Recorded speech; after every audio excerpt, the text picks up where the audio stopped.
Hey, everybody. Let's just get into it. For some new friends, I have some new people joining us today. Welcome to my world. I'm Kirsten. I am your decision coach for the next hour at least. I have been coaching Smarty Pants high achievers for about 6 years now. Before that, I worked in live theater. My master's is from Yale in theater stage management, which you can feel free to interpret as I am obsessed with organizing, planning, scheduling, communicating, solving problems, and as I said on here, creating magic. I really took all of my favorite parts of stage management and just brought them into coaching. What I do in coaching now is help people love their decisions, take control of their decision making. We're going to talk all about this today, so I don't need to preamble it too much. But just so you know, everything that we're talking about today and in the work that I do is pretty science-based. We are going to be talking about things that are based in the science of habit change, research-proven strategies to maximize happiness, well-being, self-compassion, self-regulation, stress management. So just so you know where I'm coming from and the language that I speak, what we're going to do today specifically is we're going to explore all of these decision styles that we have. So I want to know if anyone here has taken the quiz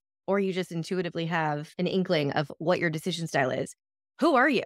Who's on the call today? Overthinkers, people pleasers, low procrastinators, perfectionists, you're all welcome. You're also probably all here because you're in our club of I have a little bit of everything. But if you know where you tend towards, Irma tends towards overthinking, samesies. Perfectionist Dustin, overthinker, perfectionist Kathleen.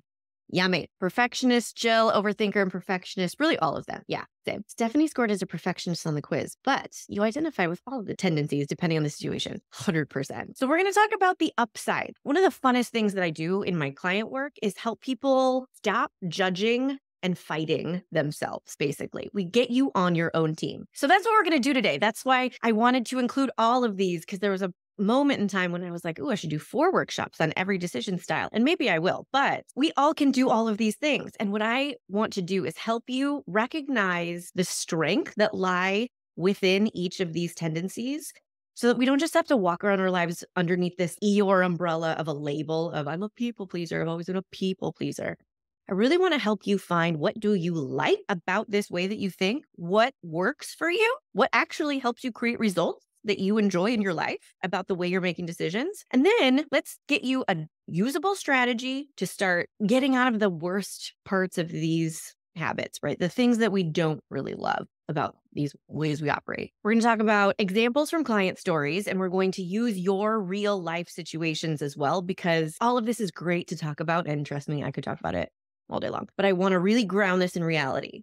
None of this is going to be useful in your actual human life if you don't believe that it's possible for you and usable for you, and you don't have those dots that can connect it to situations that you're experiencing. So, Riley, former people pleaser, now mostly overthinker. Oh, it's an evolution. So we have a fair spread here. Perfectionist, overthinkers, former people pleaser. What we're really doing today, and what we do in the coaching I do too, is take a deep breath and take a little step back from all the assumptions we're making. Assumptions that if you are an overthinker, that's how you have to be forever, and it's a totally bad thing. We're just gonna take some breaths, sip your coffee. Clive is outside of my office right now, my little terrier mix, having a fit because he is not in here with us. So if you can, grab your dog, and let's get into perfectionism. The first reframe I want to encourage you to make is recognizing that you are great at having and executing high standards. And this is a thing that perfectionists take for granted because we are too busy comparing ourselves to what 110% perfect would look like. We put ourselves at such a deficit automatically when we're evaluating our work, thinking about how our day went. We forget that we are holding ourselves to a much higher standard than most other people.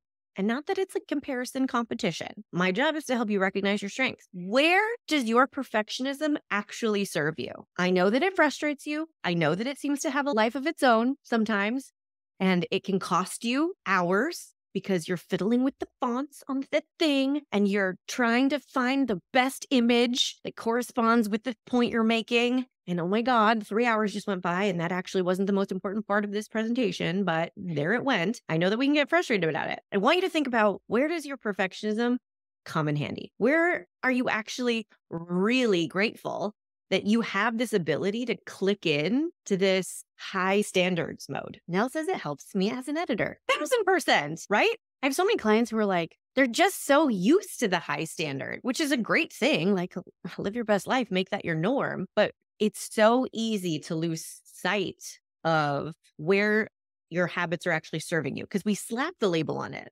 right? We just slap the label on it and we're like, perfectionism and perfecting again. Burp, burp, burp.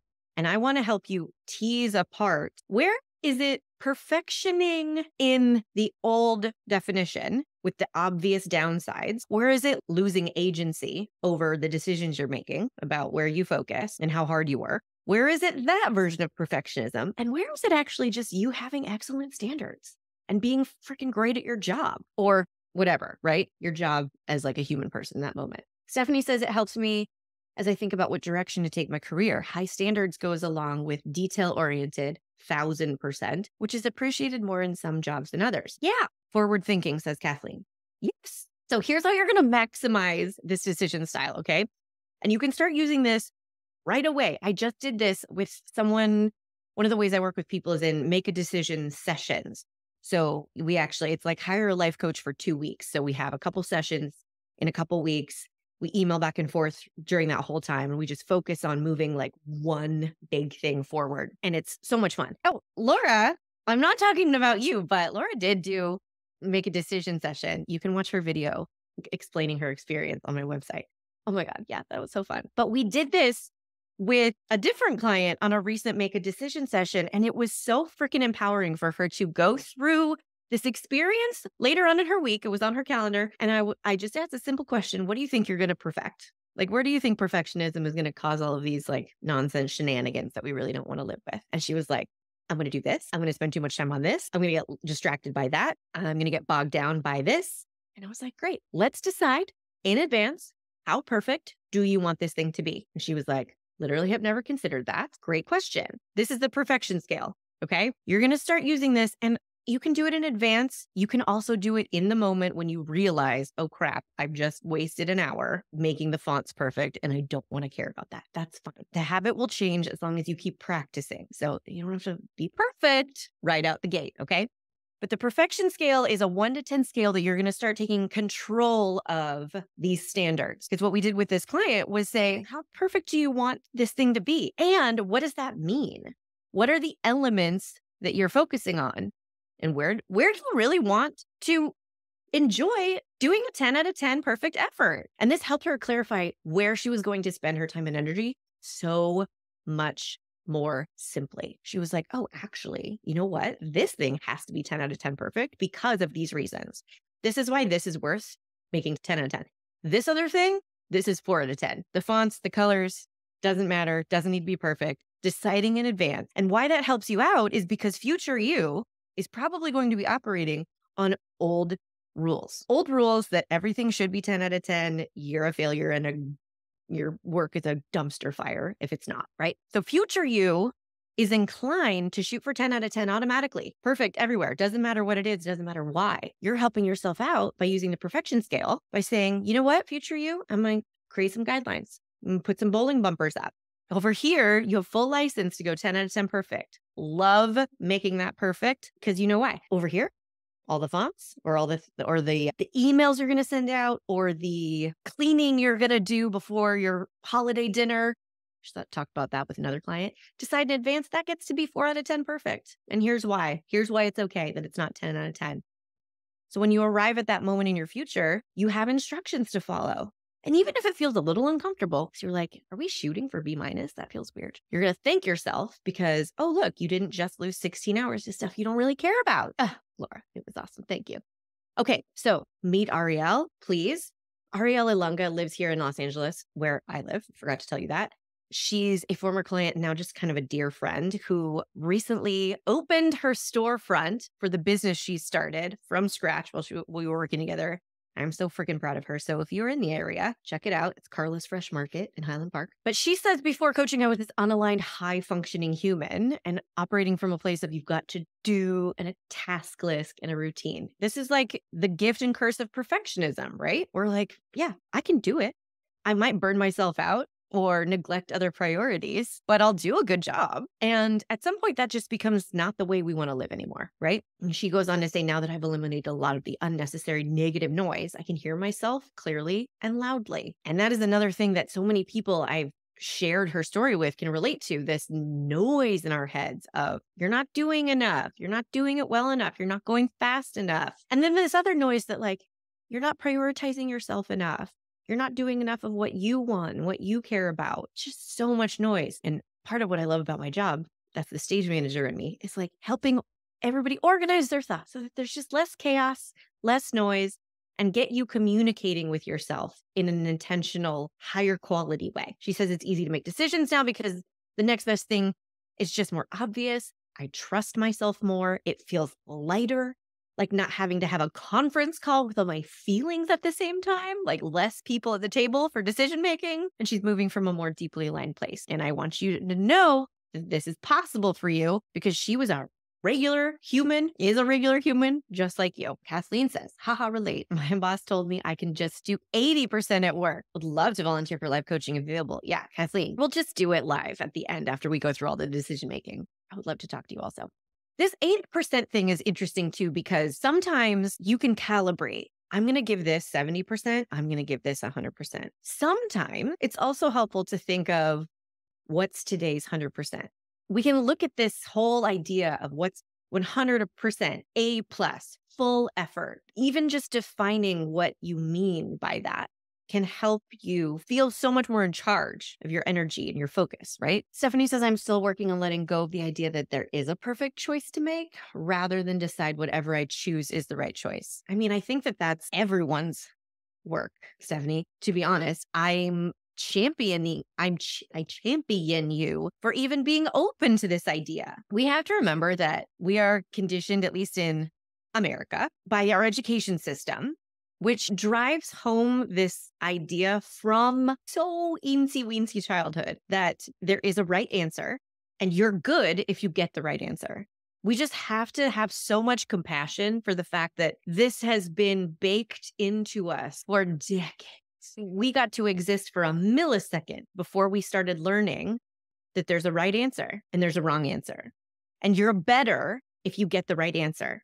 Translate that into the industries that we all go in: creative industries, academic industries, medical, science, law industries. What are you learning from your culture at work about right decisions and good decisions? Because if you can find 12 people around you who would agree, yeah, there's a right decision. A good decision is a right decision. And there's definitely a wrong decision to make. Then you have to take that into account. Take a big old breath of self-compassion. This is when connecting with your future self can come in so handy, Stephanie, and everyone, but responding to this. Connecting with your future self, who you can imagine being a little less bogged down by and attached to all of the pressures that feel more present right now. What's her take? What would she rather you do? Make the right choice? Is she going to be mad at you for making the wrong choice? Or is she going to be on your side, be on your team for making the choice that felt right to you in the moment, right? Sometimes that perspective can help lighten that pressure. Kathleen says, I want to go back to school for my master's and afraid.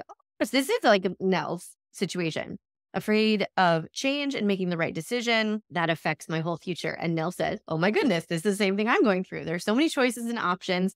I don't know which one is right, partly because I want to do all the things. Raise your hand if you've ever wanted to do all the things. So let me run through the rest of our decision styles then, and then we can just do all of the coaching. We have your perfectionism game plan, right? Are we on board with this perfection scale? Are we on board with deciding in advance how perfect do I want things to be?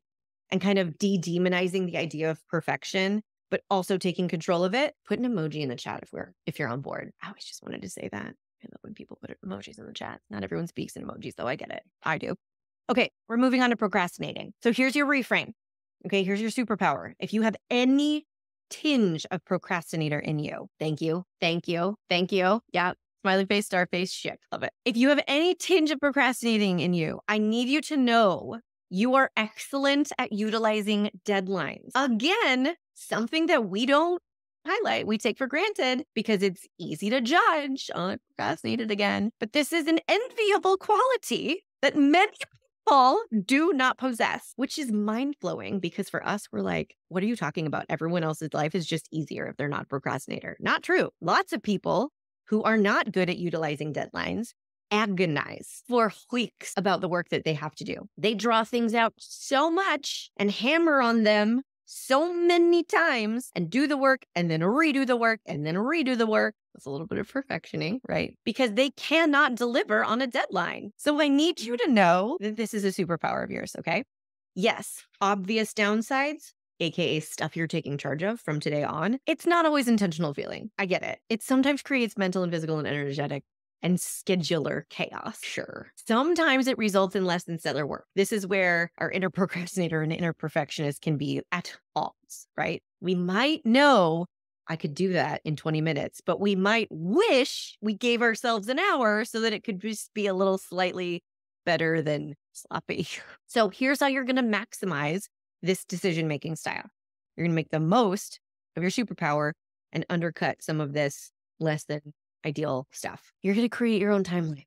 I know this sounds so simple, but if you approach this tactic I'm giving you from the angle of I am great at utilizing deadlines, so I just have to mold the deadlines into a shape of my own making, it puts you in a position of power. And here's the best thing. You don't have to just set deadlines all over your life. The questions that I ask people when they are figuring out how to plan things, when to do things, and how to use their time and how to manage their calendar, we don't just ask what's the deadline. We ask whatever is going to be the most helpful question for whatever you're talking about, including when do you want to start? I just had this conversation. Oh, that's what today's podcast is about. I was having this conversation with my friend Nina. She's another former client who's just now a good friend. You don't have to be my friend if we're working together, just so you know, but I dare you to not be. No. I was having this conversation with my friend Nina. I talk about this on today's podcast episode, Decision Masters podcast. Make sure you go subscribe. And she was just talking about this Substack thing that I know Laura's told me about, but I still don't fully understand what it is. But anyway, she wanted to do a Substack thing. And I was like, great. When are you doing it? She was like, well, I haven't asked that question yet. And that's not to incite fear and pressure. It is to incite activation and specificity, right? And you don't have to know when am I going to finish by. You can ask, when am I going to start by? When I asked her that question, she was like, oh, I definitely want to start by the end of the year. I was like, great, that's kind of soon. Cool. You just created a timeline. You can also ask, how long do I want it to take? Sometimes we know that we don't want to spend 4 months on something and we want it to take 2 weeks. We want it to take 2 hours. Great. That is a helpful timeline that can help you feel in charge of your time, take control of how long something takes and when it happens in your life. And I also want to encourage you to celebrate prioritizing strategically. This is the default thinking we're cleaning up, right? I was just talking to another client a couple days ago who was talking about this paper she wasn't working on because she hadn't worked on it. She was beating herself up. And I had to tell her, do you know what you've been doing for the last 2 months? All of these important things that were actually priorities. And she really had to look at that and be honest with herself, like, oh, I guess I was prioritizing. Because we can slip into this default self-critical mindset of, I should just always be doing all the things. All the things, capitals, like Kathleen said. And I want to challenge that. If you're not doing things till the last minute, maybe we stop saying last minute and we say on time. I had another client who was beating herself up for submitting something 2 minutes before the deadline. And I was like, great, you did it on time. Why are we bad at this? So the stuff that we get mad at, of course, is how stressed we are, how much time we leave ourselves, how many other things we cram up into that same time frame. So that's just what we're cleaning up here, okay? That's how you're going to maximize your superpower. Create your own timelines. Stephanie says, I've struggled with being as motivated by soft deadlines, which tend to be more common in my adult life. It's far easier to put off deadlines now than it was when I was a student studying for exams or writing papers. 1000%. So that's where sometimes asking, when do I want to start is more helpful than when do I want to do this or when do I want to do it by. Sometimes just making a hard and fast commitment to, I'm just going to do the first step. I'm just going to do the first part or the first thing, and I'm going to do it at this time or by Friday. Sometimes that can be more helpful because it's really valuable, as Stephanie's pointing out here, to be aware of your own tendencies. We can also create this noise in our calendars of like looking at our best intentions, but not implementing them. So I'm going to tell y'all right now, if you have something repeating on your calendar and you're not doing it, get that shit off your calendar. If you have workout at 5 a.m., 5 to 6 every day on your calendar, and you've been ignoring it for the last 3.5 months, delete. This is no longer a recurring calendar event. Aspirational events in your calendar are just noise. And they reinforce this story that you're not doing enough and you're not doing what you're supposed to do and you're not being the person that you should be able to be if only you were better. No. So however you engage with your calendar, this is a very specific thing. I work with people on like how their brains and their lives and calendars and schedules actually work, because there's no one size fits all formula for how to run your calendar and how to run your schedule. But I will say, absolutely take that shit off your calendar if it's recurring, because you want to have an honest relationship with time. You don't want to reinforce these crappy stories that like, I'm always doing things last minute or I'm never doing the things I want to do. So aspirational events in your calendar. Yeah. I mean, with me, how I know none of anything that is said today is coming from judgment. It's all coming from love. I have tried everything. I've tried it all and I've seen what works and what doesn't. And I've also tried being really hard on myself and like trying that motivational tactic of throwing how terrible you are in your own face. Doesn't work. So I've gathered that information for you. But with the soft deadlines, we want to just be collecting data for what works well right now and what doesn't work well. And that's why I think asking more questions for yourself about your timelines can be helpful. Because maybe you're just in a season of your life where those soft deadlines don't work well. That's fine. We don't really need to like psychoanalyze why. And we don't even need to assume that they should be working and something's wrong with you that they're not. We can just ask different questions. So when do you want to start by? How long do you want it to take? When do you want to finish by? What do you know? This is all about today's podcast. Go listen to today's podcast, you guys.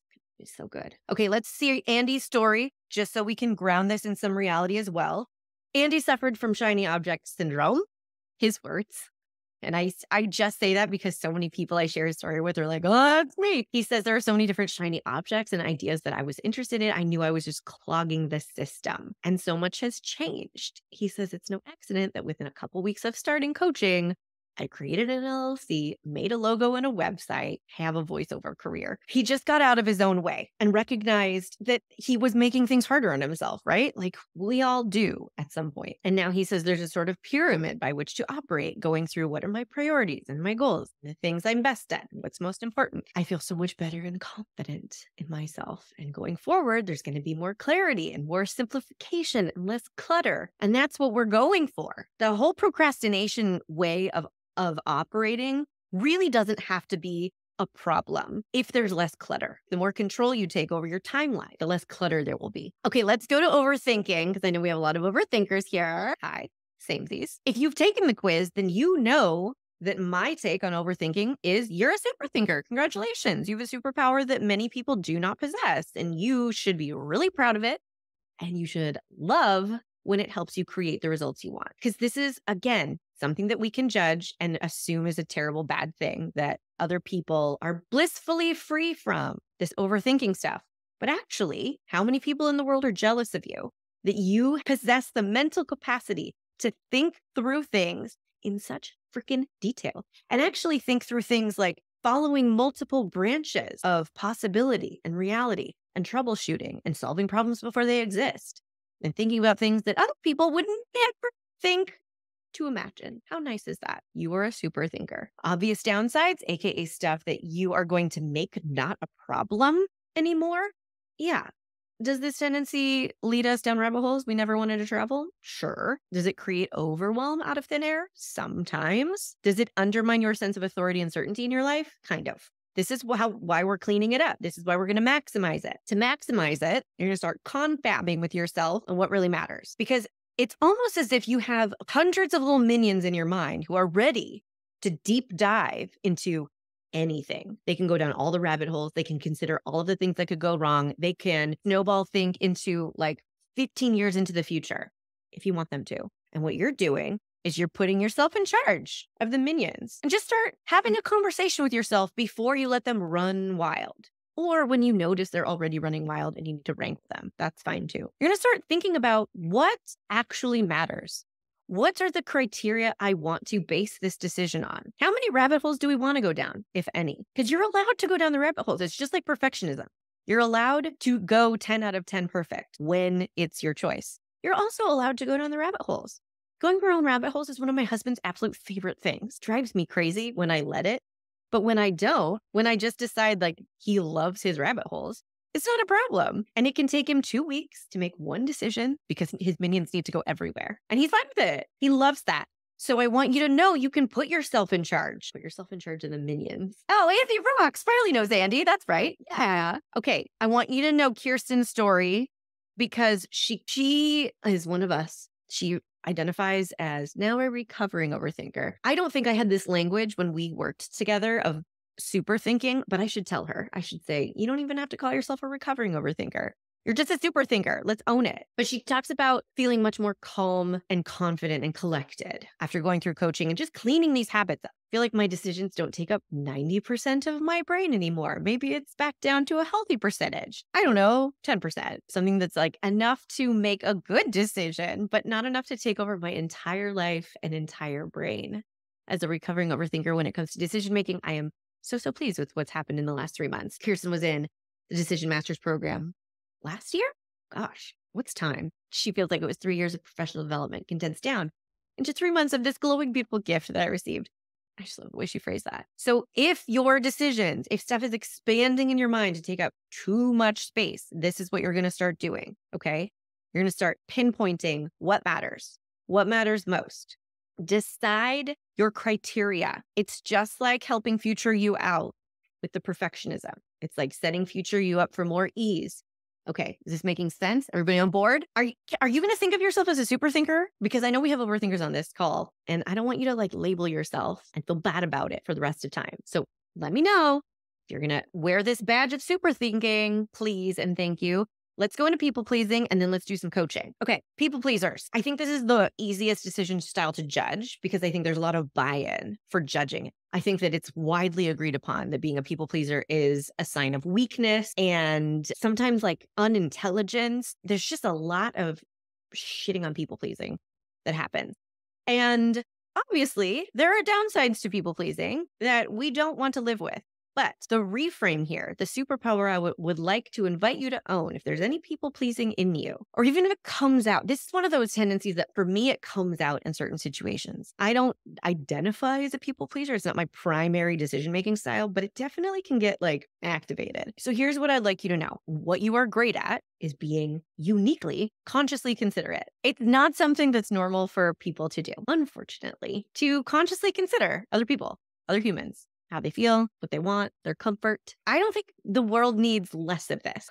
That's my personal view. So we don't want to lump all of the parts of you together, the ones that create people-pleasing angst, that create the downsides, because people-pleasing obviously can fuel inauthentic decisions that you end up resenting. It can keep you from feeling like a top priority in your life. It can erode your self-trust because you watch yourself saying yes to things you don't want to do or making yourself small in situations. We don't want to lump all of that together with these parts of yourself that you want to keep, the parts of yourself that love feeling considerate and feeling connected to other people and having that part of your brain that's like kind of running as a radar of how is everyone doing? Let's separate them out. Let's keep the parts that you like because those are the parts that when we talk about people pleasing, in coaching, those are the parts that people worry about losing.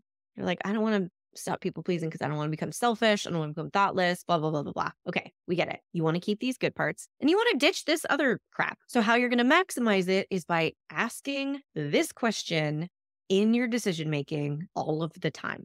What do I want? Preferably, you're going to ask it first. You're going to ask before you make a decision, what do I want? But it's okay if it occurs to you 2 weeks after you've made a decision, like, oh, wait, I didn't even check. What do I want?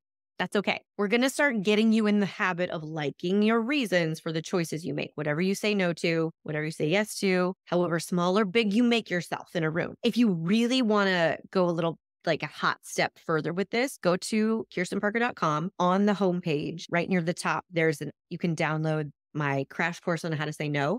It's like a little mini workshop on saying no, boundaries, liking your reasons. It's super juicy. I also want you to start high-fiving. Oh, I left prioritizing well from from procrastinating, but I kept the high-fiving part because I want you to start high-fiving yourself when you like the results of your decisions, to help someone, to consider someone, to prioritize someone. We have to start discerning between when am I doing the people pleasing that I don't like versus when am I just being a considerate person. Dustin, I like the badge of super thinker with high standard. Yes. Confetti for that. Yes. I'm not a perfectionist overthinker. I'm a super thinker with high standards. Love it. Very powerful. Irma, I've been trying to shift my viewpoint of list making. I know we talked about that. And not letting it become a way of shaming myself. Confetti for you, Irma. Really quickly. If you are a lister, I'll just say this to expand on Irma's point, because if you take one thing away from today, you get to pick what the thing you take, and maybe it's this one. Don't use lists against yourself. Because if you're running around with this story about yourself that I'm not doing enough, I should be doing more, I'm being selfish by prioritizing myself, I'm overthinking stuff, whatever brand of judgment is coming from your decision style, one thing that we can do is start attacking ourselves with our list. And we can start throwing everything in our own eyesight of here's everything you have to do, and here's everything you haven't done yet, and here's everything you have to worry about. And it's something that when clients do it in my presence, I lovingly bring attention to it because we think it's helpful, and it's usually not. It's usually just a pattern that we get in of working ourselves up in stress that we think is necessary and helpful, but it's not. And it's just reinforcing all of these crappy stories about ourselves. So thank you, Irma, for inviting everyone to adopt that new habit. Okay, let's tell Adriana's story and then let's get into some coaching. So when I have confetti in my hair, Adriana says when she first came to work with me, she wasn't really able to suss out her priorities because she wanted to do so much. And she was on this hamster wheel of feeling like, I'm not getting enough done. We all know that we can relate to that now. She came to see her cup is full. She says, I got to understand the way I was engaging with my time. And now I can accept that there are 24 hours a day and that several of those hours should go to taking care of myself. Reducing that guilt made things so much easier because we can be guilty. We can be guilty for moving away from these familiar ways of thinking and doing things and operating, especially relating to other people. And we just want to question that. Okay, so Kathleen, where are you? Hi. Hello. Tell me about the decision you're talking about in your mind. Yeah.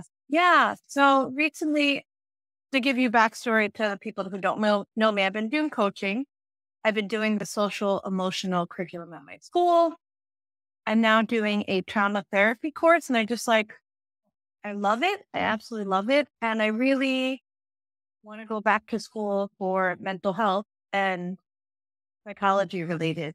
And I live in the Czech Republic. The programs I want to do is in the state. So yeah, where I'm at now is wanting to make a change and scared of that decision. And what comes up is really wanting to make the right decision. And there's so many options. And so it feels like a big decision. And so sometimes I put it off because I get overwhelmed by the information out there. Yeah. Yeah.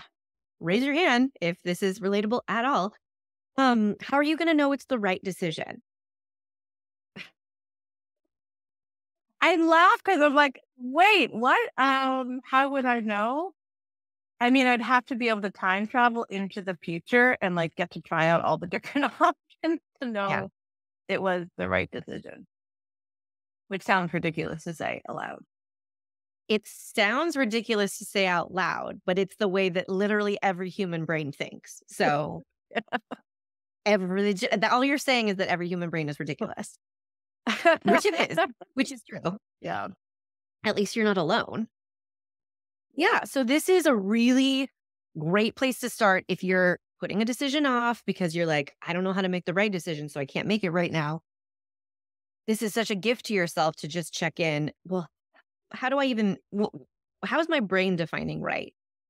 Because if it is setting criteria that is unmeetable, that is super good to call out in the daylight, in the sunshine, so that you don't have to waste. What do you mean by unmeetable? What do you mean by that?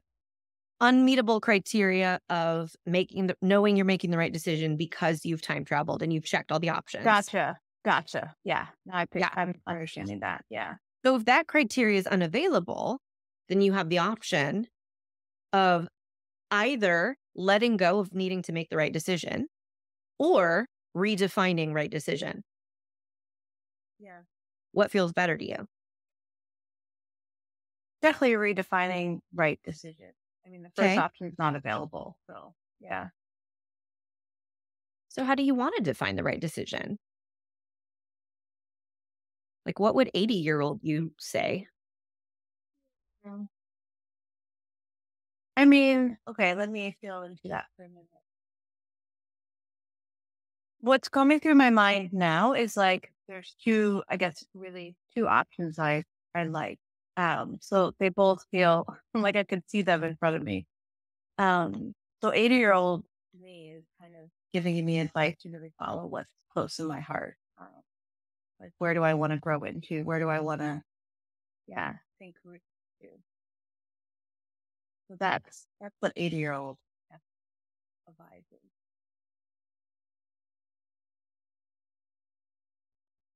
Well, that sounds like meetable criteria. If we're going for the right Yeah. decision, the right Yeah. decision is going to be the one where I follow my heart.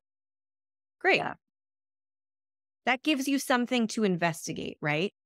Because if we're trying to make the right decision, but that's the one where we know how it ends up, we have nowhere to go from there. But if you're deciding in advance, the right decision is going to be the one that I can really trust I'm following my heart. Then you give yourself somewhere to go. You give yourself next steps because now Yeah. you get to explore what's in your heart. That sounds fun and useful. Yeah, definitely. Absolutely. It definitely sounds so much more exciting.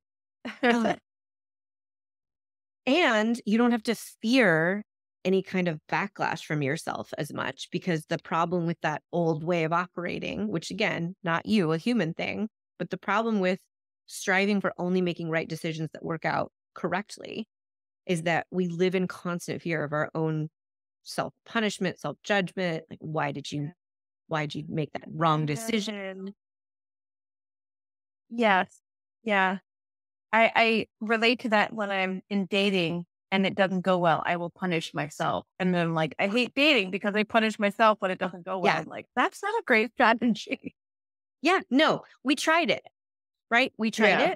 it. We found out how it goes, how it feels. Doesn't work great, Yeah. doesn't feel great. We're not going to do that anymore.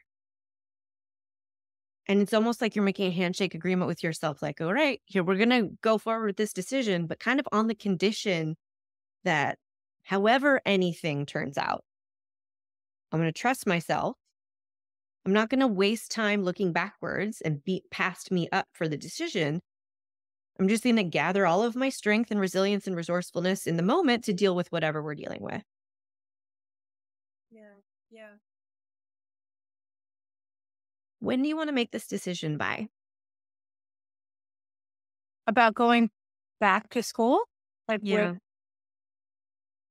I like what you said before, like when do I want to start? Like I'm in the process of looking at different schools and going to different info sessions. And that feels like an action step. I would like to make it by like spring, I would like to know. I would like to have all the information, be able to make a decision. That's Mm. like, I guess like 6 months. But that's like a fair timeline that's not stressful, that allows me to collect the information that I want. That's beautiful too, because you get to stop telling the story like I'm putting this decision off, right? It's like, great, Yeah. I have my timeline.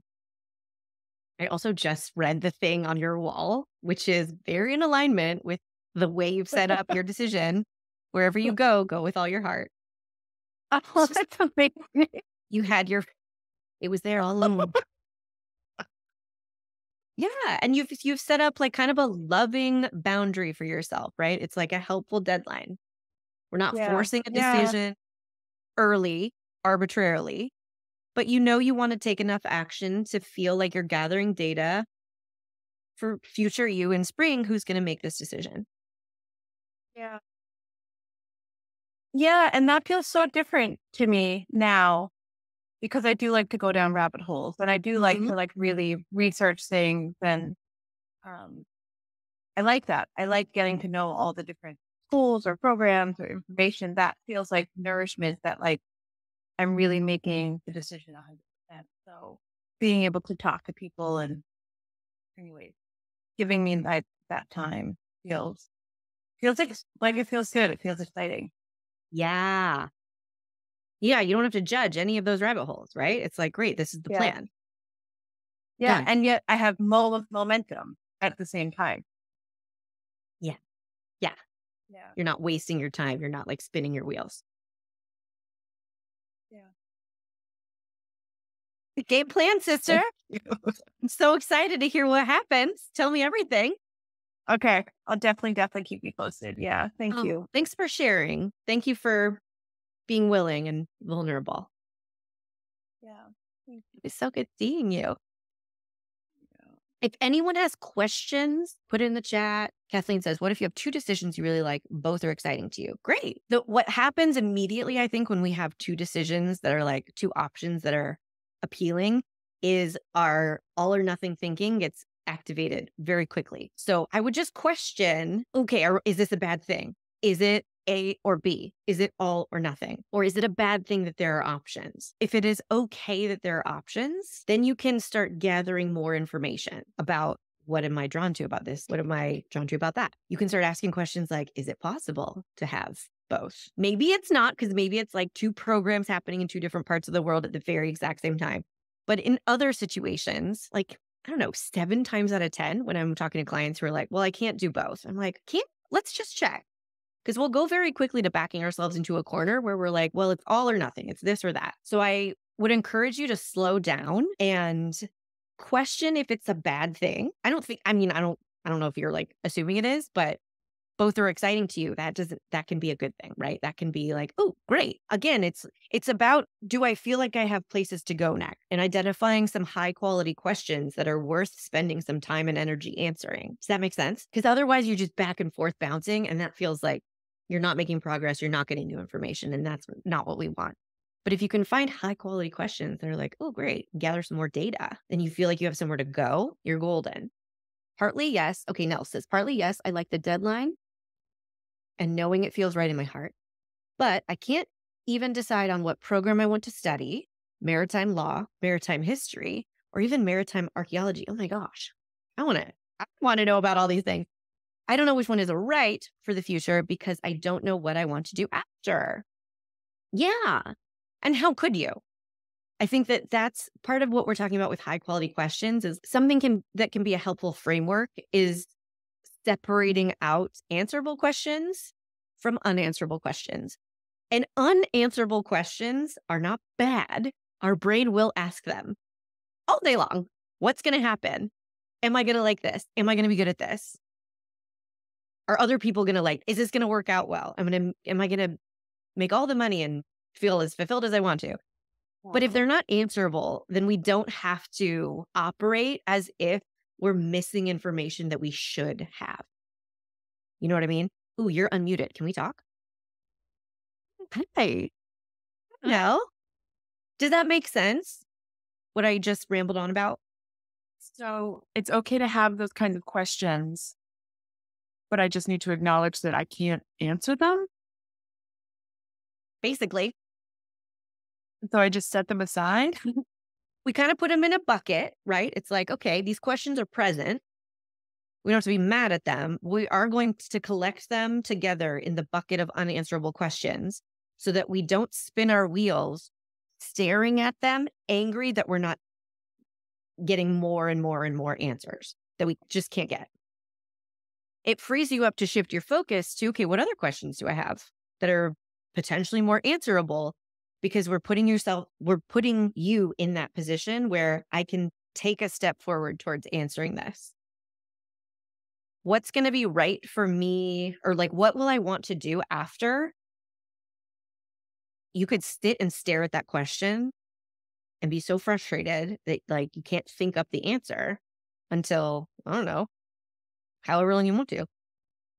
Again, not judging, been there. Ask me how I know. We can spend all of our time doing this. So can we find some more answerable questions that might help you figure out where do I want to spend my time and energy next?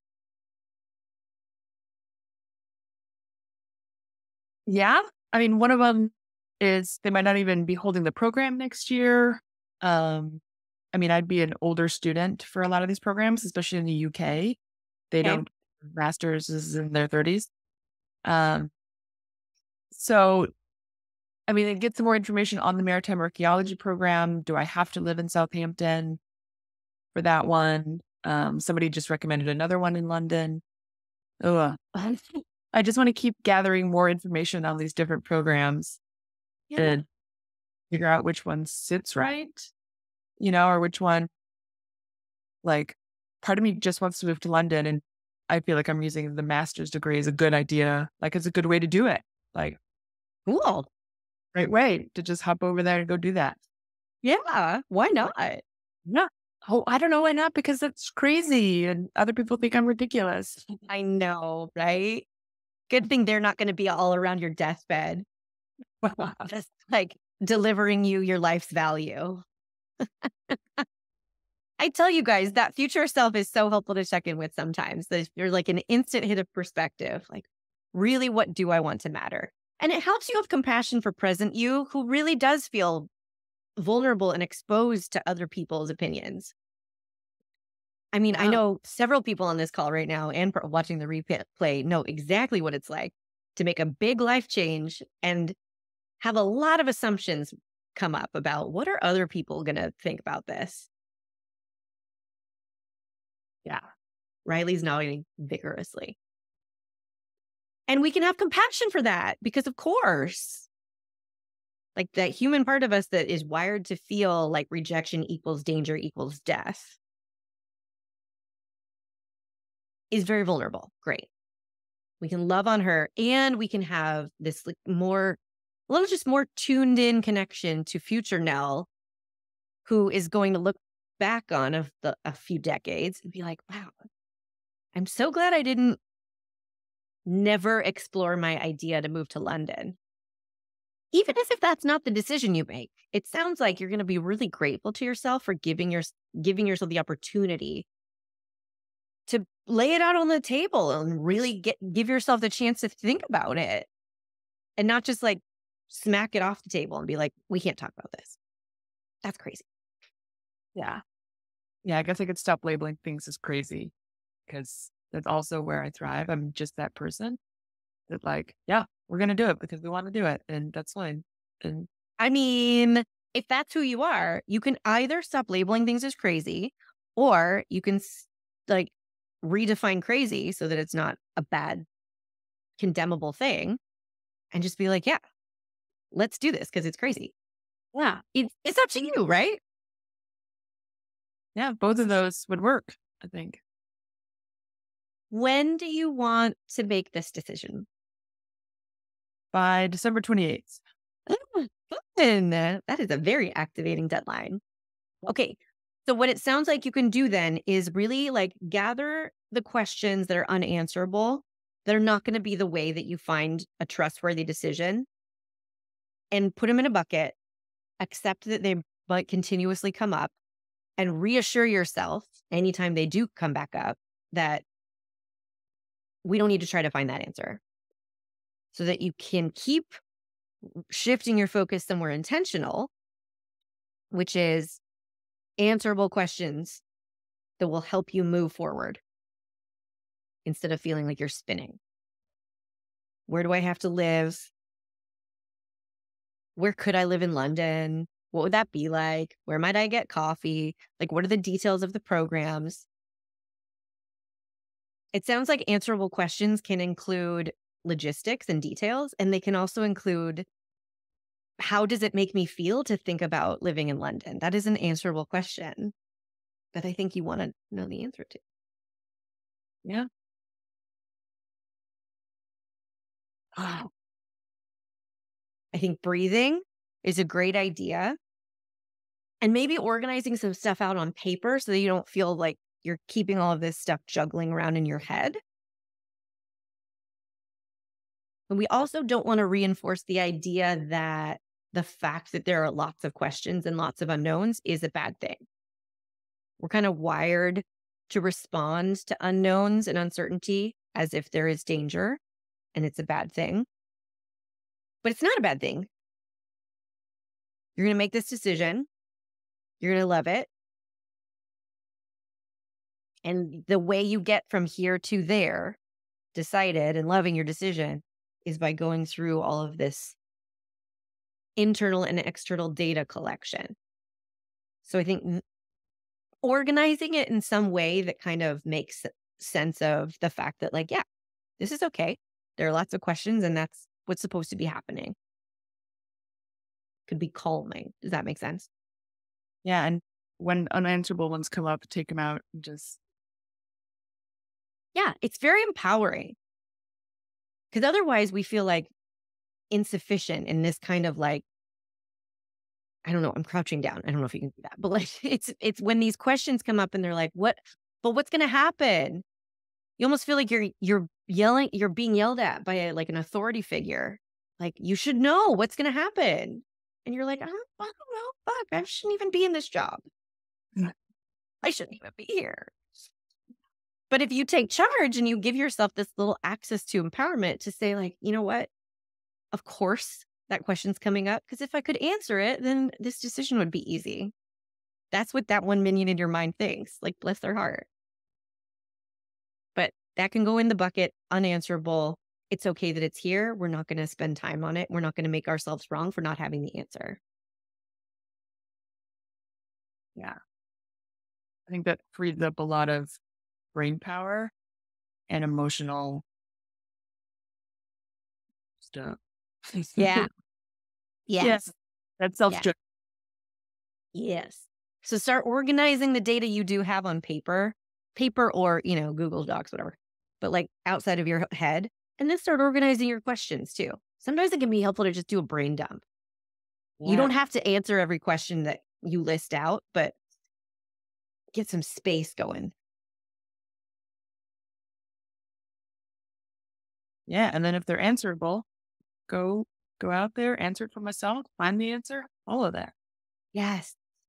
And remember that December, what did you say, 28th? December 28th, you has so much more information than you today, right? So the fact that you today doesn't know what you're going to decide, not a problem.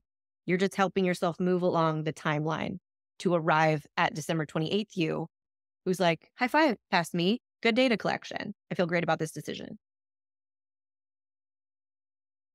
That's cool. Like my little suggestion of you being on your own team. I like it. I love a self-high five. Yes. Self-high fives and confetti for everybody. Perfection. Thanks, Nell. Yep. I know. Amazing. Love it, Kathleen. I will share with you here how we can go further and maximize your decision style long-term. And whether we work together or not, here are the things that are going to guarantee these overthinking, people-pleasing, perfectionists, procrastinating labels don't run your life forever. This is what makes the difference, okay? Clear goals. Just taking the time to converse with yourself. What do I want? And they can be the tangible and specific goals out in the world. Make this much money, publish this book, get this gig, do this thing, see this stuff. And they can be the internal squishy goals too. Stop being so hard on myself. Stop ruminating. Slow down and savor the sunset more often. One of my clients just did that and she was so happy. Okay, so take some time to have that conversation with yourself regularly. What do I want? What are the goals? Write them down. Make them official. Commit to them. Not in a way that, oh, it'd be nice if this happened one day, but really like let yourself take that one step towards decided, which is like, yeah, I'm going to go after this. I'm going to go after not being as hard on myself. Non-judgment. We talked about this a lot today, but it's learned self-compassion. And I emphasize learned because it's not our default. We're not naturally wired. Our cognitive biases are not naturally inclined towards this way of talking and thinking about yourself. The less you rely on self-judgment to accomplish your goals, the faster you'll achieve them, the easier it will be. And commitment. Let it be imperfect. Let consistency reign over perfection and permanence. Let the small stuff count. This is hard work. You have to recognize when you're doing a thing in the direction of what you want to do, and it's not the big final shiny answer. It's not the big giant result. So embodying any kind of commitment to yourself in this kind of spirit of guarantee, like I want to guarantee myself that the stuff I want to matter will get time and attention, including me. This is what is going to make this stuff stick. And if you want help, we can work together.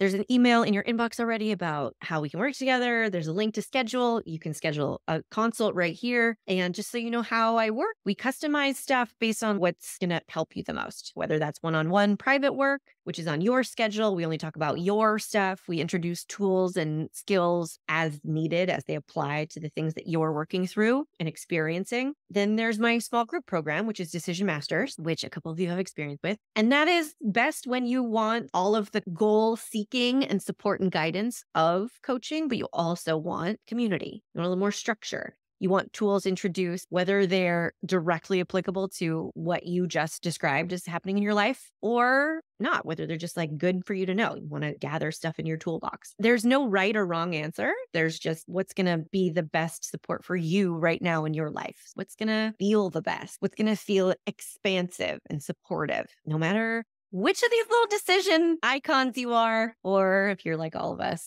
you have a little bit of everything in you. Oh, Riley, magical baby. Did she hop off? Oh, no, you're here. Love all your sessions, regardless of whether or not I've got a big decision going on, especially internal squishy. Yeah. Those are some of the best goals. I did want to say, oh, tell me. Can I say something? We all the things. Kirsten doesn't pay me to show up and say bullshit about her. I promise.